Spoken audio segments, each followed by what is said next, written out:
أجمعين. أما بعد فأعوذ بالله من الشيطان الرجيم. بسم الله الرحمن الرحيم. محمد رسول الله والذين معه أشداء على الكفار رحماء بينهم تراهم ركعا سجدا يبتغون فضلا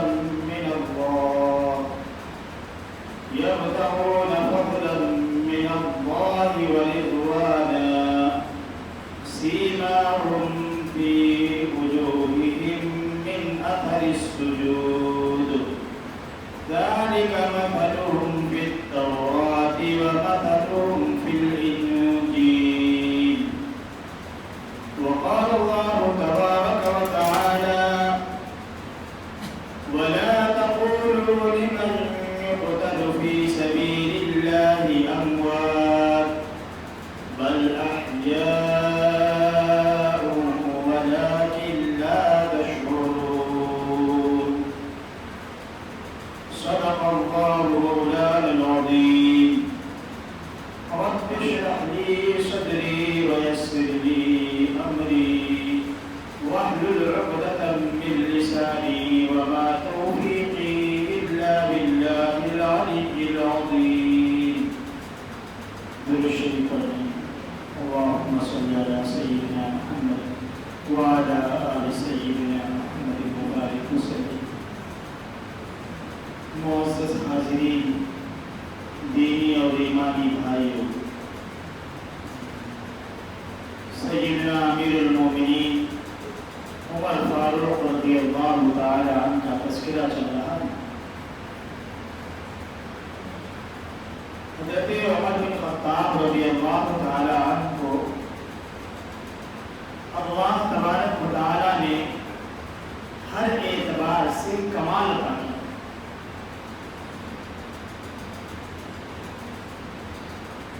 آپ کی سلطنت اور حکومت کے اندر جو عدل قائم ہوا، جو انصاف کا دورہ ہوا، تاریخ کبھی اس کو فراموش نہیں کر سکتی. بلکہ بڑوں نے تو لکھا ہے جیسا عمر رضی اللہ تعالی عنہ نے اپنے زمانے میں جو عدل قائم کیا تھا، اپنی حکمرانی کے دور میں جو انصاف نافذ کیا تھا، ویسا دور بہت مشکل ہی کیا.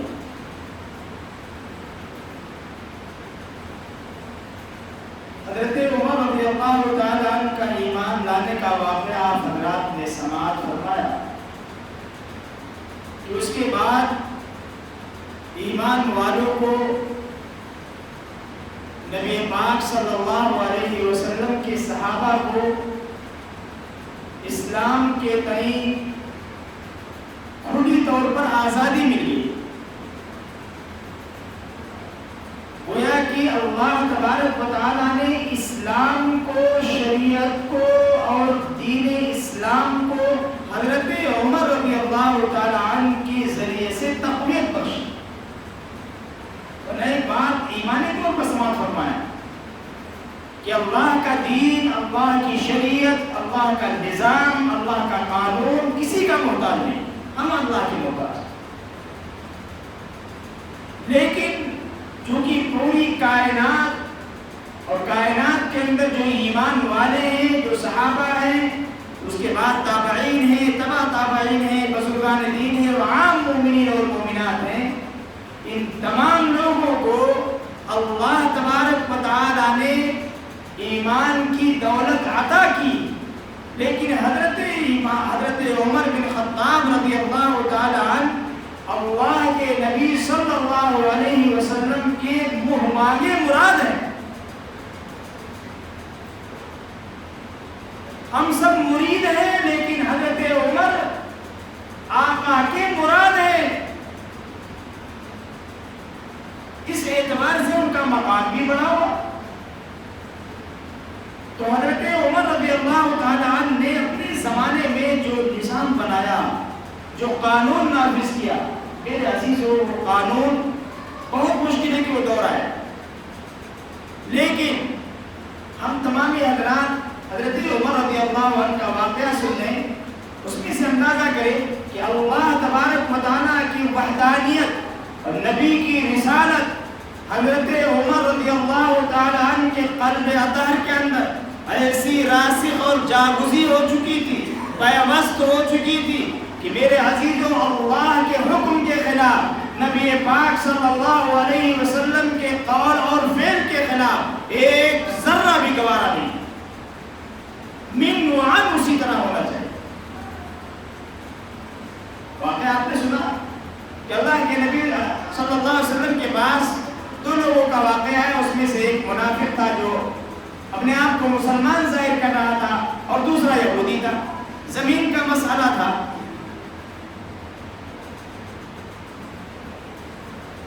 حق پہ یہودی تھا، ناحق پہ وہ منافق تھا۔ اللہ کے نبی صلی اللہ علیہ وسلم نے صورت مسئلہ دیکھا اور فیصلہ سنا دیا یہودی کے حق میں، جو اپنے آپ کو مسلمان باور کر رہا تھا، حقیقت میں وہ منافق تھا۔ وہ یہ سمجھ رہا تھا کہ آقا بھی ہمیں مسلمان سمجھتے ہیں، ایمان والا سمجھتے ہیں، لہذا ہمارے مطابق فیصلہ ہوا۔ لیکن آپ میرے عزیزوں اندازہ کرو، یہ شریعت اسلامیہ، یہ ہمارا دین، یہ سراپا انصاف ہے، سراپا حق ہے، اس کے اندر ذرہ برابر بھی ملاوٹ نہیں ہے، لہذا انصاف کا فیصلہ آقا نے کر دیا۔ اب جب آپ کی مجلس سے وہ دونوں حضرات باہر ہوئے تو اس منافق نے کہا کہ میں اصل میں معاملہ یہ ہے کہ اللہ کے نبی صلی اللہ علیہ وسلم بسا اوقات کوئی فیصلہ جلدی میں کر دیتے ہیں، لہذا بہت زیادہ سوچ اور فکر مند اور ہوشیار، عقل مند، دانشور اگر کوئی ہے تو حضرت عمر رضی اللہ عنہ، لہذا ہم ان کے پاس چلتے ہیں۔ دونوں حضرات پہنچے، عمر رضی اللہ عنہ کے دروازے پر دستک دی، حضرت عمر رضی اللہ تعالیٰ عنہ باہر ہوئے، پوچھا کیا بات ہے؟ عرض کیا کہ ایک فیصلہ کرنا ہے آپ کو، ہمارا مسئلہ درپیش ہے، مسئلہ بتائیے۔ مسلمان نے مسئلے کو بتانا شروع کیا، اسی درمیان اس یہودی نے کہہ دیا کہ حضرت اس مسئلے پر آقا مدنی جناب محمد رسول اللہ صلی اللہ علیہ وسلم فیصلہ دے چکے ہیں۔ حضرت عمر نے جیسے یہ جملہ سنا فوراً کہا آپ لوگ ٹھہریے، میں بھی آتا ہوں۔ اندر تشریف لے گئے، تلوار نکالے اور آیا، فوراً اس مسلمان کو جو اپنے آپ کو مسلمان باور کر رہا تھا، حقیقت میں منافق تھا، اس کی گردن ماری کہ جو میرے محبوب کا فیصلہ نہ مانے اس کی سزا اور اس کا فیصلہ یہ ہے جو میں نے کیا۔ آج میرے عزیزوں اندازہ کریں، اپنے کلمات میں جھانکیں، کتنی نافرمانیاں آقا کی سنت، آقا کے طریقے، آقا کے طریقے کے خلاف ہم کرتے ہیں، اور کیا ہم ایسا زبردست فیصلہ لیتے ہیں؟ آج امت بالکل خواب غفلت پہ سو رہی ہے، ہمارا لڑکا نافرمان ہے، شراب کا عادی ہے، جوئے کا عادی ہے، ہمیں کوئی فکر نہیں۔ اور ادھر اندازہ کرو صحابہ کرام کا کہ آقا کے فیصلے کے خلاف یہ لوگ اپنے قدم کو اٹھا رہے، اور حضرت عمر کہہ رہے کہ جو میرے نبی کا فیصلہ نہ مانے اس کا فیصلہ یہ ہے، اس کی گردن مار دی جائے۔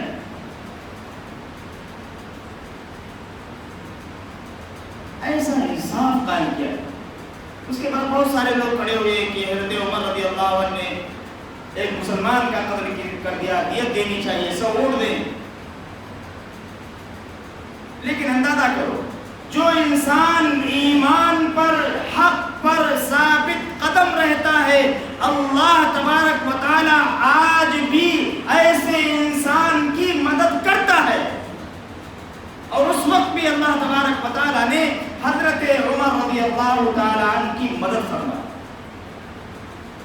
اور یہ بات نہیں، قرآن کی تقریباً 80 آیتیں ایسی ہیں جو حضرت عمر رضی اللہ عنہ نے جیسا کلام کیا ویسی نازل ہوئی. یہ ان کے مقام اور مرتبے کی بلندی کی علامت ہے. اما عائشہ صدیقہ رضی اللہ تعالیٰ عنہ پر بہتان لگایا گیا تو حضرت عمر رضی اللہ عنہ نے ایک جملہ کہا, سبحانک ھذا بہتان عظیم. اللہ کی ذات پاک ہے, یہ کتنا بڑا بہتان ہے. اللہ نے بہو وہی آیت نازل فرما دی. عمر کی زبان سے جو بات نکلتی اللہ تبارک و تعالیٰ کو اتنی پسند آتی, اللہ رب ذوالجلال جبریل امین کے ذریعے قرآن نازل کر دیتا. یہ کب ہوا بھائی؟ وہ بھی ہماری طرح صبح کھاتے, دوپہر تک سوتے, اور دوپہر میں اٹھتے چائے ناشتہ کرتے, ظہر نماز بول, عصر بول, مغرب بول, عشاء میں جا کر کے چوراہے پہ بیٹھ کر کے گپ سڑاکے مارتے. تو کیا ان کے لیے بھی وہ مقام اور مرتبہ ہوتا؟ کیا ہمارے لیے ہو سکتا ہے؟ عزیزو, ہمیں سمجھنا ہوگا ہر مراحل پر اللہ تبارک و تعالیٰ نے ہماری رہبری کی ہے. اور ایک موقع پر میرے عزیزو بات بہت دھیان سے سنی. ایک موقع پر آقا ارشاد فرماتے کہ میں ہر امتی کی کمر کو پکڑتا ہوں. کمر کو پکڑنے کا مطلب ہے کہ وہ بھاگ نہ پائے, کہ بھائی کمر پکڑ لیا جائے بھاگے گا. انسان کی کمر کو پکڑ لیا جائے تو بھاگ سکتا ہے؟ آقا ارشاد فرماتے, غایت درجے محبت کی علامت دیکھی میرے محبوب کی. آقا ارشاد فرماتے میں ہر امتی کی کمر کو پکڑ کر کے اس کو بیدار کر رہا ہوں, اس کو خبردار کر رہا ہوں کہ تم کہاں جا رہے ہو. کنتم علی شفا حفرۃ من النار. وہ انسان, وہ ایمان والا اپنے آپ کو جہنم کے قریب دھکیلتا چلا جا رہا. کوئی فکر نہیں, کوئی غم نہیں کہ ہم کہاں جا رہے ہیں. ہم جمعے کو آگے وہ بڑے ایمان والے ہو گئے. ہم سمجھ رہے ہیں کہ جناب ہم بس کامیاب ہو گئے, بس ہمارے لیے فیصلے فوراً اتر جائے, بس ہماری کامیابی کے اعلان ہو جائے, ہماری مسجدیں آباد ہو جائیں, ہماری مسجدوں پہ کوئی حملے نہ ہو. میرے عزیزوں, بھی ایک مسجد گرائی گئی, ہزاروں مسجدیں گرائی جائیں گی. آپ کہاں پہ سو رہے ہیں؟ اگر ہم نے اپنی مسجدوں کو یوں ہی ویران کیا تو یہ سمجھ لیجئے گویا کہ ہم اپنے پاؤں پر کلہاڑی مار رہے اپنے ہاتھوں سے. یہ اللہ کی مسجدیں ہیں. اللہ نے ہمیں انعام کے طور پر دیا ہے کہ مسلمانوں آؤ اکٹھے ہو کر کے نماز پڑھو. ہم ایسے ہیں کہ جناب بس سو رہے, خواب غفلت کی نیند میں, کوئی فکر نہیں. عزیز و عمر رضی اللہ تعالیٰ عنہ نے جو انصاف قائم کیا تھا, اللہ تبارک و تعالیٰ نے انہیں 4 عناصر پر حکومت دی تھی. جس چیز سے یہ انسان بنایا گیا ہے, اس کا ڈھانچہ تیار ہوا ہے, آگ, مٹی, پانی اور کیا, ہوا. 4 ہو گئے. چاروں چیزوں سے انسان کی تخلیق ہوئی ہے. سیدنا عمر بن خطاب رضی اللہ تعالی عنہ کو اللہ تبارک و تعالی نے چاروں چیزوں پر بیک وقت حکومت عطا کی. ان کے عدل کی وجہ سے, ان کے انصاف کی وجہ سے, ان کے ایمان کی وجہ سے, ان کے تقوی کی وجہ سے. عمر رضی اللہ تعالی عنہ کے پاس ایک جماعت آئی کہ دریائے نیل ہر سال آخر میں خشک ہو جائے کرتا ہے, اور اس سے پہلے ہمارے یہاں ایک دستور ہے کہ ایک نوجوان لڑکی کو خوبصورت سنوار کر کے, سجا کر کے, زیورات سے لد کر کے اس نہر کے, اس سمندر کے بیچوں بیچ میں ہم ڈالتے ہیں, جس کی وجہ سے وہ نہر پھر دوبارہ چلنے لگتی. عمر رضی اللہ عنہ نے کہا یہ عجیب معاملہ, کتنی بچیاں بے گناہ بیچاری چلی گئی ہوں گی. تو عمر رضی اللہ تعالی عنہ نے ایک پرچہ لکھا. اس پرچے میں بڑی عجیب بات لکھی کہ اے دریا, اگر تو اپنی مرضی سے بہتی ہے تو آج ہی تو بہنا بند کر دے, تیری پانی کی مجھے قطعاً ضرورت نہیں ہے. اور اگر تو رب ذوالجلال کے حکم سے بہتی ہے تو آج ہی بہنا شروع ہو جا. تجھے ضرورت ہے کہ اللہ کے حکم کو مان, اس لیے کہ میں حکم دے رہا ہوں عمر, اور عمر نے عدل قائم کیا ہے. میں اس عدل کے میں تجھے حکم دے رہا ہوں، لہذا تو آج سے بہنا شروع ہو۔ روایت میں لکھا ہے کہ وہ بچہ جیسے ہی اس دریائے نیل کے حوالے کیا گیا، شام میں حوالے کیا گیا، صبح ہوتی ہی جناب والا 9 فٹ پانی اوپر آ گیا، دریا کا بہاؤ اور تیز ہو گیا۔ اس کے بعد سے لے کر کے آج تک دریائے نیل کا پانی خشک اور کم نہیں ہوا۔ تو اللہ تبارک و تعالیٰ نے عمر فاروق رضی اللہ تعالیٰ عنہ کے لیے پانی کو بھی مسخر کر دیا، ہوا کو بھی مسخر کر دیا اللہ تبارک و تعالیٰ نے۔ یہ غایت درجے اللہ کی فرما برداری، اللہ کی اطاعت گزاری، دل کے اندر اللہ کا خوف، اللہ کا تقوی، اللہ کی خشیت حضرت عمر رضی اللہ عنہ کے سینے میں بھری ہوئی تھی۔ وہ کون سا حاکم ہے جو اپنے لیے پھٹے پرانے لباس پہنے اور رات میں گلیوں میں چکر لگائے؟ آج تو معمولی درجہ جناب 1,00,000 2,00,000 ارب روپے پہنچ جائے تو جناب ان کے شک کی کوئی پتہ نہیں، ایک بدلہ دوسری غائب۔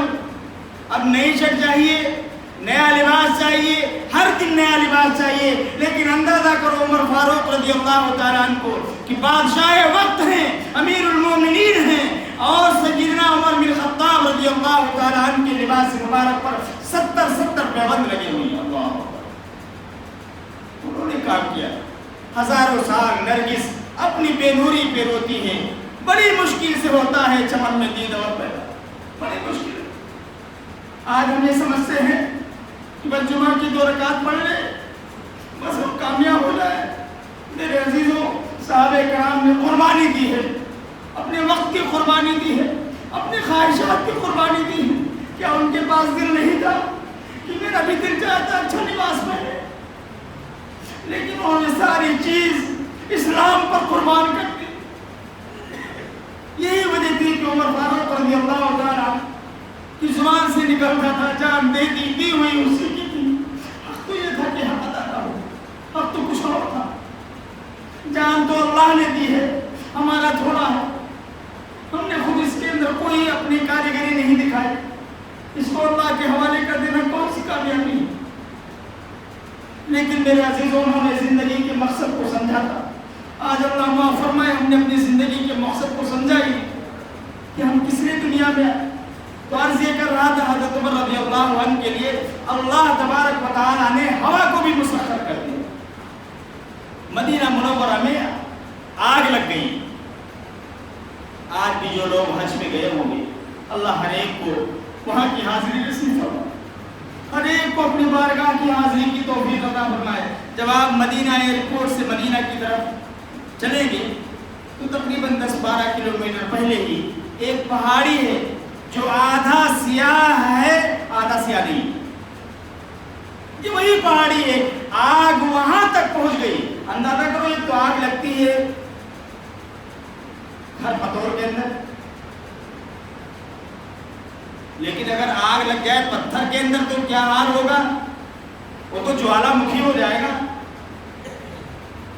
کسی نے آ کر خبر دی امیر المومنین مدینہ منورہ کی طرف آگ بہت تیزی سے بڑھتی چلی جا رہی ہے۔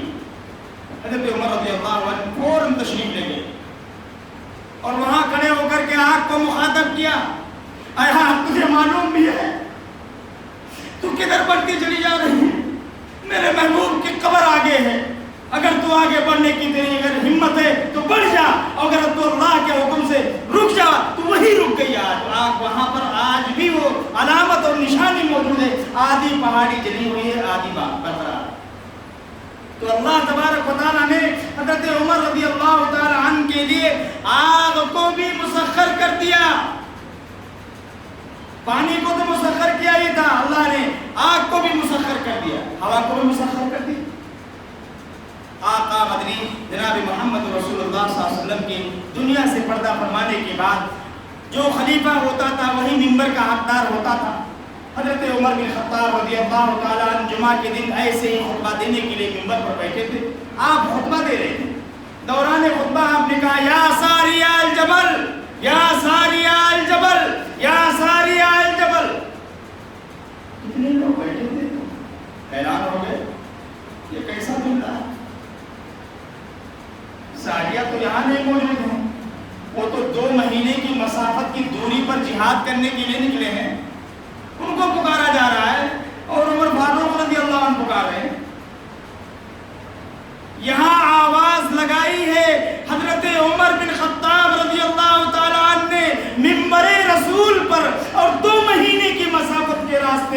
اللہ تبارک و تعالیٰ نے ہوا کو مسخر کر کے اس آواز کو ساریہ تک پہنچایا ہے، اور جب ساریہ نے اس جملے کو سنا تو فوراً اس کلام کو سمجھ گئے کہ عمر بن خطاب رضی اللہ تعالیٰ عنہ یہ کہنا چاہ رہے ہیں کہ اے ساریہ، تو پہاڑ کے پشت کی جانب حملہ کر، تجھے فتح نصیب ہوگی۔ میں نے پشت پر حملہ کیا، فوراً مجھے فتح نصیب ہوگی۔ تو یہ تھی طاقت، ہوا کو بھی اللہ نے مسخر کر دیا۔ زمین جو مٹی سے بنی ہے میرے عزیزوں، اس مٹی کو بھی حضرت عمر رضی اللہ تعالیٰ عنہ کے لیے اللہ رب الجلال نے مسخر کر دیا۔ مدینہ میں موجود ہے، آپ زمین میں زلزلہ آ گیا، جسے آتا رہتا ہے۔ عمر رضی اللہ تعالیٰ عنہ کھڑے تھے، زمین حرکت کرنے لگی، صحابہ نے عرض کیا امیر المومنین یہ کیا ہو رہا؟ عمر رضی اللہ تعالیٰ نے فوراً اپنا درہ نکالا اور زمین پر مارا اور کہا اسکت، خاموش ہو جا، تجھے پتا نہیں کہ تیرے اوپر کیا میں نے عدل نہیں کیا، کیا انصاف نہیں کیا؟ یہ جملہ سننا تھا میرے عزیزوں۔ آج بھی تاریخ گواہ ہے، پوری دنیا میں زلزلہ آ جائے، پوری دنیا میں بھوچال آ جائے، لیکن عمر رضی اللہ تعالیٰ جو 1400 سال پہلے یا اسکت کہہ کر کے زمین کو خاموش کر کے چلے گئے، آج بھی مدینہ منورہ کی روئے زمین پر زلزلہ نہیں آ سکتا۔ یہ تھی طاقت میرے عزیزوں، یہ عمر رضی اللہ تعالیٰ کی غایت درجہ ایمان کی طاقت ہے۔ اب اللہ کے نبی صلی اللہ علیہ وسلم کی چونکہ اتنے چہیتے تھے اور خلافت کا تقریباً 10 سال سے اوپر کا زمانہ گزر گیا، اپنے بڑھاپے کو پہنچ گئے، تو اللہ کی بارگاہ میں رویا کرتے کہ مولا آپ مجھ سے حکومت کی، سلطنت کی باغ دور نہیں سنبھالے پا، نہیں سنبھلتی، میں کس کی خبر لوں؟ ایک موقع پر آپ گلی میں چکر لگا رہے تھے کہ دیکھا چھوٹے چھوٹے بچے رو رہے ہیں، آپ نے دروازے پہ دستک دی، دروازہ کھلا، دیکھا بچے رو رہے ہیں اور ڈیگچی میں کوئی چیز پکائی جا رہی ہے۔ کہا بچوں کی رونے کی وجہ کیا؟ کہاں تو پک رہا، چونکہ عمر رضی اللہ تعالیٰ اپنا حلیہ ہی بدل لیا کرتے تھے رات میں جب بچوں کا۔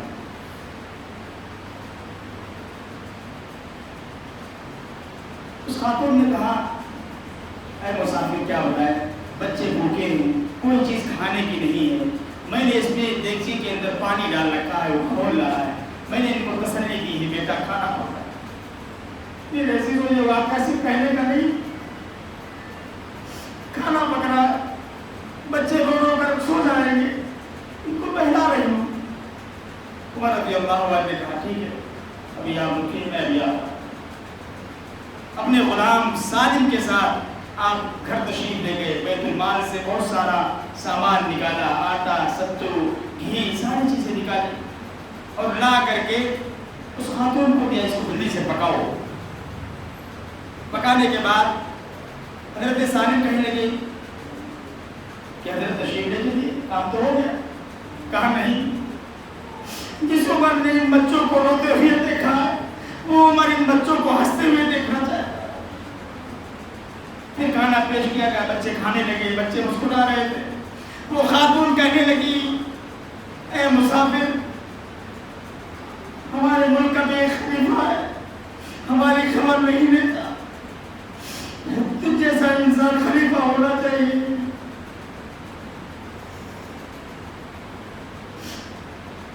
حضرت عمر رضی اللہ عنہ کی چیخیں نکل گئی۔ اس خاتون کو کیا پتا کہ یہ کون ہے؟ میرے عزیزوں، یہ واقعہ صرف کہنے کے لیے نہیں، عملی جامہ پہنانے کی ضرورت ہے۔ آج اگر ہمیں اللہ نے دولت دی ہے تو ہم صرف اپنے کھانے پہ اکتفا نہ کریں۔ بہت سے غربا، بہت سے یتیم ایسے جو نان شمینہ کے محتاج پڑے ہیں۔ تو عرض یہ کر رہا تھا، عمر فاروق رضی اللہ تعالیٰ عنہ کی خلافت کا آخری اعجاز چل رہا، آپ حج کے لیے تشریف لیتے، بیت اللہ کے اندر جب بھی بیٹھتے تو اللہ سے روتے، اے اللہ ہمیں اپنے راستے کی شہادت نصیب ہو اور اپنے محبوب کے شہر میں مجھے مقبول فرما۔ یہ دعا کر رہے ہیں، پورا راستہ یہ دعا کر رہے ہیں۔ تو واپس تشریف لائے کہ فجر کی نماز میں آپ امامت کے لیے آگے بڑھ رہے تھے اور صفوں کو سیدھی کر رہے تھے، صفوں کو سیدھی کر رہے تھے، اس کے بعد آگے بڑھے۔ چونکہ آج کے دور کی طرح مسجدیں اتنی وسیع نہیں تھی، لائٹ وغیرہ کا اتنا انتظام بھی نہیں تھا، روشنی کم ہوا کرتی تھی۔ حضرت عمر کو کیا معلوم کہ اگلی صف میں ہمارا قاتل موجود۔ جیسے ہم امامت کے لیے آگے بڑھے، فوراً اس مجوسی شخص جس کا نام ابو لولو فیروز تھا، وہ آگے بڑھا اور اس نے ایک کے بعد دیگرے 13 زخم لگائے، بعد روایت میں لکھا ہے 7 زخم لگائے، اور ایسا حملہ کیا کہ آپ کے یہ اتڑیا باہر آ گئی، پورا منبر رسول خون سے لطف ہو گیا۔ اگلی صف میں جو صحابہ تھے انہوں نے اس کو پکڑنے کی کوشش کی، تاریخ میں لکھا ہے تقریباً 13 صحابہ کرام زخمی ہوئے، جس میں سے 9 شہید ہوئے۔ جب اس نے یہ سمجھا کہ اب تو میں مارا گیا تو فوراً اس نے اپنی خنجر نکالی اور خودکشی کر لی۔ اس ایام کے اندر حضرت عمر رضی اللہ تعالی عنہ بھی اللہ کے حکم کو نہیں بھول رہے۔ آج ہمیں بخار آتا ہے، درد ہو گیا تو نماز غائب۔ عمر رضی اللہ تعالیٰ عنہ فوراً عبد الرحمن بن عوف کا ہاتھ پکڑتے ہیں، آگے بڑھ کر پڑھاتے ہیں، کہتے ہیں نہیں، نماز کسی حالت میں معاف نہیں ہے، جو نماز نہ پڑھے اسلام میں اس کا کوئی حصہ نہیں ہے، وہ مسلمان کہلانے کے قابل نہیں ہے، اسے اپنے نام کو بدل دینا چاہیے، اسے مسجد سے اپنے آپ کو باہر کر دینا چاہیے۔ یہ پیغام تھا حضرت عمر رضی اللہ تعالیٰ۔ آپ کو مسجد کے باہر حجرے ملیں گے، بڑے بڑے اطباء آئے، دوا دی سے پلائی گئی، فوراً اتڑیوں سے باہر آ گئی۔ ڈاکٹروں نے کہا بس معاملہ بڑا سنگین ہے، چند دن کے بعد حضرت عمر رضی اللہ تعالیٰ نے اس دوران ایک پیغام بھجوایا ہے اما عائشہ صدیقہ رضی اللہ تعالیٰ عنہ کے پاس، جا کر کے اپنے بیٹے سے کہا بیٹے جاؤ اور یہ کہنا عمر نے یہ پیغام دیا۔ اللہ، ابھی تک کیا تھے؟ خلیفۃ المومنین، امیر المومنین، آج بچے کے ذریعے عبداللہ ابن عمر کے ذریعے پیغام بھجوا رہے ہیں کہ جا کر کے اما عائشہ سے کہنا عمر نے یہ درخواست کی ہے کہ میں اپنے دونوں ساتھیوں کے ساتھ سونا چاہتا ہوں۔ اما عائشہ صدیقہ رضی اللہ تعالیٰ عنہ کو جو کہ پہلے خبر مل چکی تھی کہ عمر رضی اللہ تعالیٰ عنہ پر قاتلانہ حملہ ہوا ہے، وہ بڑی غمگین تھی، رو رہی تھی۔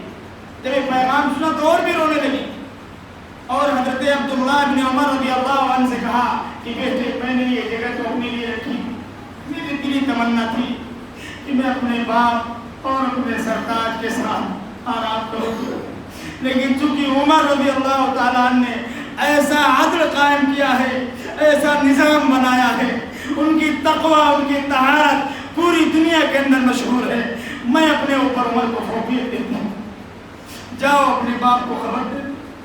عمر رضی اللہ تعالیٰ عنہ کے پاس سے خوشخبری کا پیغام ملا تو بڑے خوش ہوئے اور کہا بیٹے اسی پر بس نہیں، جب ہماری روح ہمارے جسم سے نکل جائے، مجھے نہلا دھلا دیا جائے، کفنا دیا جائے، میرے جنازے کو لے جانا اور حجرے عائشہ کے سامنے رکھ دینا، اس کے بعد کہنا اماں عمر آیا ہے، آپ اجازت دیں گی تو اندر اس کو دفن کیا جائے گا، ورنہ عام قبرستان میں اس کو دفن کیا۔ میرے عزیزو، یہ صحابہ نے قربانی دی۔ جب موت کا عالم ہوا، بالکل آخری لمحات تھے، تو اس وقت حضرت علی، حضرت حسن تشریف لائے۔ دونوں حضرات بڑے غور سے سیدنا عمر بن خطاب رضی اللہ عنہ کے چہرے کو دیکھ رہے۔ آپ رضی اللہ تعالیٰ عنہ غمزدہ ہیں، ایک بار کی آنکھوں سے آنسو جاری ہو گئے۔ حضرت علی نے پوچھا عمر کا تم موت سے ڈر گئے؟ عمر بن خطاب رضی اللہ تعالیٰ عنہ نے کہا علی مجھے موت سے ڈر نہیں ہے، مجھے ڈر آخرت کا ہے، اللہ کے حضور میں کیا جواب دوں گا؟ اگر رب ذوالجلال نے مجھ سے مطالبہ کر لیا عمر تمہاری خلافت میں کھلا بچہ بھوکا تھا، تم نے اس کی خبر کیوں نہیں لی؟ تم تو اس وقت میں کیا جواب دوں گا؟ مجھے اس کی فکر ہے۔ اللہ کے اندازہ کرو عزیزو، عمر رضی اللہ تعالیٰ عنہ کو عشرے الخير وأشراطه سے جنت کی بشارت دنیا میں مل گئی، لیکن آج رو رہے ہیں صرف اس لیے کہ آخرت کا مسئلہ ہے۔ آج میرے عزیزوں ہم گناہ پہ گناہ کرتے چلے جاتے ہیں، کبھی ہماری آنکھوں سے آنسو جاری ہوتے، کبھی ہم بھی یہ سوچتے ہیں کہ ہمیں بھی اللہ کے حضور میں جانا ہے، اپنی زندگی کا حساب و کتاب دینا ہے۔ آج ہمارا نوجوان طبقہ یہ سمجھتا ہے کہ ہماری جوانی ہمیشہ رہے گی۔ میرے جوانوں، دل روتا ہے، یہ منبر یہ دل آزاری کے لیے نہیں ہے، بلکہ میں آپ کو اپنا ٹکڑا سنا رہا ہوں کہ امت کا نوجوان اتنا بے راہ ہو جائے کہ اس کو لوگ سمجھاتے رہے کہ بیٹا یہ چیز ناجائز ہے، یہ حرام ہے، لیکن آج ہمارے قوم کا نوجوان اتنا بگڑ چکا کہ اسے یہ بھی احساس نہیں کہ میں مسلمان ہوں، میں صحابہ کرام کے متبعین میں سے ہوں۔ ایسے ایسے صحابہ نے جنہوں نے دین پر شریعت پر اپنی جان کو نچھاور کر دی۔ حضرت حسین رضی اللہ تعالیٰ نماز کی حالت میں ہیں، اندازہ کرو بخار ہو جائے، کھانسی آ جائے، پیشاب کیا پانی نہیں لیا تو ہماری نماز غائب ہو جاتی ہے۔ عمر رضی اللہ تعالیٰ، حضرت حسین رضی اللہ تعالیٰ کے واقعات کو آپ سوچیں، وضو کر کے میدان کارزار میں جاتے ہیں، دشمنوں کی طرف سے تیر آتے ہیں، آپ قیام کی حالت میں قرات فرما رہے ہیں، دشمن کے تیر کے بعد دیگرے آتے ہیں، آپ رکوع میں چلے جاتے ہیں اور اس حالت میں پھر تیر آتے ہیں، آپ سجدے میں چلے جاتے ہیں۔ میرے عزیزو اندازہ کرو عمر رضی اللہ تعالیٰ عنہ کی جان آخری کے سپرد ہوتی ہے کب؟ جب آپ سجدے کی حالت میں ہوتے ہیں۔ اور جناب ان ہنجاروں نے، بیوقوفوں نے یہ سمجھ لیا کہ عمر کا سر تو نیچے ہو گیا، حالانکہ خود ہی انہوں نے نیزے کے اوپر سر حسین کو رکھ کر کے آسمان کی طرف بلند کیا۔ اندازہ کرو میرے عزیزو، دشمن بھی کبھی کبھی حق چیز کو بلند کرنے پر مجبور ہو جاتا ہے۔ اللہ نے دکھایا کہ حضرت حسین رضی اللہ تعالیٰ عنہ کا سر جسم سے جدا ہے لیکن بلند ہے۔ تم ذلیل ہو، آج بھی ذلیل ہو، کل بھی تم ذلیل ہو۔ تو میرے عزیزو، جب ہم اللہ کے حکم کے مطابق اپنی زندگی لگائیں گے، اللہ ہمیں بلندی دیں گے، مر جائیں گے تب بھی اللہ ہمیں بلندی عطا کریں گے۔ اس لیے میرے عزیزو، آپ حضرات سے بڑے مؤدبانہ التماس ہے، درخواست ہے، گزارش ہے، یہ دل ہمارا روتا ہے جمعہ کے دن جب اتنا مجمع دیکھتے ہیں کہ اتنا مجمع کہاں سے آیا؟ کیا شہنوا کے علاوہ بھی کوئی گاؤں نہیں؟ میرے عزیزو، سارے لوگ شہنوا کے، سارے لوگ ہمارے بھائی۔ اگر آپ بھی ہماری بات کو نہیں سمجھیں گے، آپ ہمارے درد کو نہیں سمجھیں گے، پھر کون سمجھے گا؟ وہ لوگ سمجھیں گے جن کے پاس نشان لگا ہوا، جو دھوتی پریشان تو وہ سمجھیں گے، کون سمجھے گا بھائی؟ جوانوں آپ بولو، کون سمجھے گا؟ آپ نہیں سمجھیں گے پھر کون سمجھے گا؟ اس لیے میرے جوانوں، خدا کی واسطے اپنی جوانی پر رحم کرو، یہ چند دن کی جوانی ہے، پھر اس کے بعد ہم کہاں، آپ کہاں، ہمارے حالات کتنے بد سے بدتر ہو جائیں گے۔ ہمیں اپنے حالات کو خود سے بدلنے کی ضرورت ہے۔ جب تک ہم نہ چاہیں گے ہمارے حالات ختم بدل نہیں سکتے۔ اس لیے ان تمام چیزوں سے بچنے کی پوری کوشش کریں۔ جمعہ کے دن پوری بات نہیں ہو پاتی، اس لیے آپ حضرات جمعہ کے دن عشاء کے بعد درس قرآن ہوگا، اس میں تشریف لائیں۔ اگر یہ اتنا مجمع ہوگا انشاءاللہ باتیں بڑی قیمتی دین کو ہوگی۔ اور یہ محرم کا مہینہ بڑا محترم مہینہ ہے، بڑی عظمت والا مہینہ ہے، بڑا احترام والا مہینہ ہے۔ اس میں ہم جو بھی ٹائم صحابہ کرام کے باتوں کو سنیں گے، ان کی عادتوں کو سنیں گے، ان کے واقعات کو سنیں گے تو کتنا بڑا کار ثواب ہوگا۔ اس لیے آپ حضرات سے درخواست ہے کہ عشاء کے بعد ضرور شریک ہوں اس درس قرآن میں، انشاءاللہ اس میں بڑی قیمتی باتیں ہوتی ہیں۔ اللہ تعالیٰ ہماری گزارشات کو قبول فرمائے، ہم تمام حضرات کو عمل کی توفیق عطا فرمائے۔